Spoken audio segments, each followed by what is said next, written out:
The whole vast world is yourself pushed out. Neville Goddard.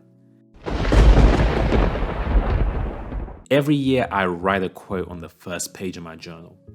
I choose the quote carefully because it will be one I ponder throughout the whole year. A good quote has many hidden layers to it, many secret crevices to peer into.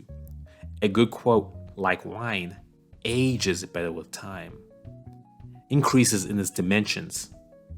The quote by Neville is deep. It describes what in esoteric circles is often called the mirror, a concept about how the world we experience is simply a reflection of our inner state. We create and perceive our world simultaneously, and our mind does this so well that we don't even know what's happening. That allows us to get right in the middle of that process. If your inner state is one of prosperity and abundance, you expect the best to come out of every situation you encounter, you will likely find that reflected in your outer world. If your inner state is one of lack and pain, don't be surprised if you experience increased levels of negativity. It sounds woo-woo, I know. As a theme, it is very predictive.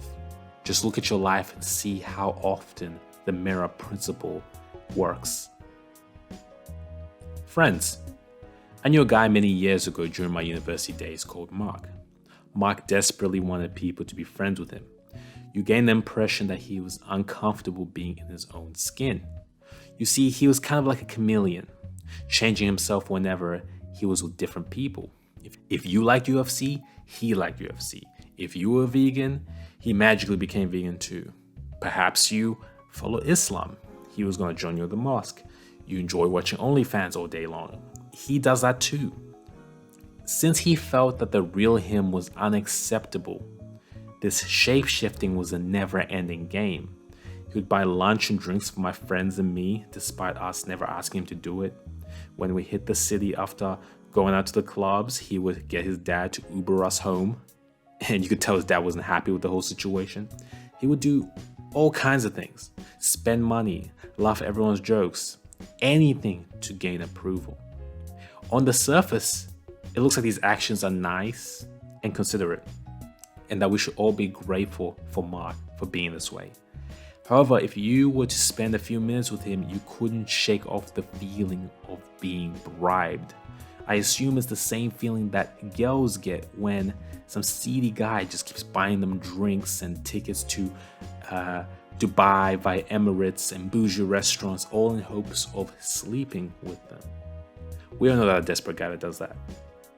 Therapist Dr. Robert Glover calls these implicit agreements covert contracts, hidden agreements that are not verbalized. Covert contracts, they're if-then propositions. One is that if I'm a good person, then I'll be liked and loved.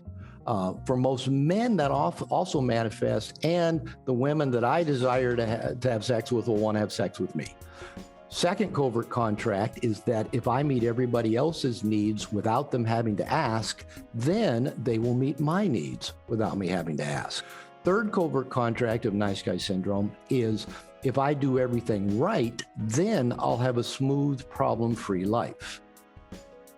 The energy around Mark felt dense and weird because of these covert contracts. Regardless of how hard Mark tried, he never made any true friends in the group. It was all transactional. You wanted to like the guy, but you just couldn't. An invisible force was pushing you away from him. Now you see, the mirror reflected back to him. If you can't love yourself, who is going to love you? If you are not comfortable being in your own skin, why would other people be comfortable around you? I'm sure you've seen that charismatic guy, that confident guy. He is comfortable in his own skin, and just by being around his aura, his energy, you feel comfortable too. That's the mirror at work. In Mark's case, his inner world was pushed out to his outer circumstances. It doesn't matter if he changed cities, got a new group of friends, made more money, changed clothes, the pattern would repeat ad infinitum until he changed himself. I'm gonna tell you directly to your face. No, you don't have to. No, I don't like you. I think you're a fake cop. The sound of your piss hitting the urinal, it sounds feminine. If we were in the wild, I would attack you. Even if you weren't in my food chain, I would go out of my way to attack you. To the nice guy, it feels like you can never catch a break.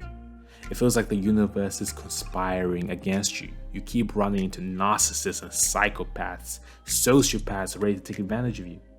The situations these people encounter are created by them. They are attracting these types of individuals into their lives, these situations. If they simply change their inner state, the whole world will respond accordingly. Money. When it came to making money, I used to think very small. I would work casual jobs close to minimum wage. The jobs I was involved in required me to stack shelves late into the early hours of morning, tell customers where the toilet paper was, find some boxes and put them into compactors, all kinds of boring, meaningless manual work. I stayed in these jobs for years because my self-image could not think of anything bigger. I was studying mechanical engineering at the time, and I figured I could make money only once I had finished the degree. Once I did that, I would have a rational reason to earn more. The piece of paper would tell everyone how much I was worth. It would validate my efforts. Due to the deep programming by society, the socially conditioned machine that we all go through, I retarded my intrinsic value. I thought that I needed to achieve a certain thing to become valuable. I was limited by my mind, and the mirror reflected my inner perceptions. When thinking of opportunities to make money, I could only consider jobs with similar levels of potential to my cardboard stacking job. My quantum leap would be from stacking shelves to perhaps working in the produce section. This is how I thought. Perhaps this is how you think. In 2014, everything changed for me. I read the first book, which wasn't prescribed by a teacher, called Rich Dad, Poor Dad. I entered the world of self-improvement and I was hooked. Over the next few years, I accidentally reprogrammed my subconscious mind. I started seeing my potential and changed my inner world as a result. Very soon, the minimum wage job was unacceptable. The mirror reflected my inner state and presented many opportunities for advancement. I took them on and continued the never-ending cycle of birth, death, and rebirth, destroying my previous self-concept and conjuring a new one, each time the mirror reflecting. My outer conditions let me know the quality of my thoughts. Outer conditions showing me how I saw myself inside. Let this be a lesson to you. If your outer world is not to your liking, the issue isn't with the world. The issue is with your thinking. It's not your fault. We've all gone through that machine. We've all been fed lies. We've all been indoctrinated with false beliefs that limit us. But it is your responsibility to reprogram these, to read, to do affirmations, to meditate, to consciously work on healing your traumas, changing your inner state for more abundance and prosperity so that the mirror can reflect that you want. There is no such thing as fate or luck. There's just probabilities. You can tilt the deck in your favor by taking responsibility for your situation. We're living in a world that tells people to not take responsibility for their situations. A world that tells people that it's okay to be a victim. It's okay to not think. Don't go down the rabbit hole. Follow the leaders. This is the opposite for what's needed in order to free yourself from whatever position you're in.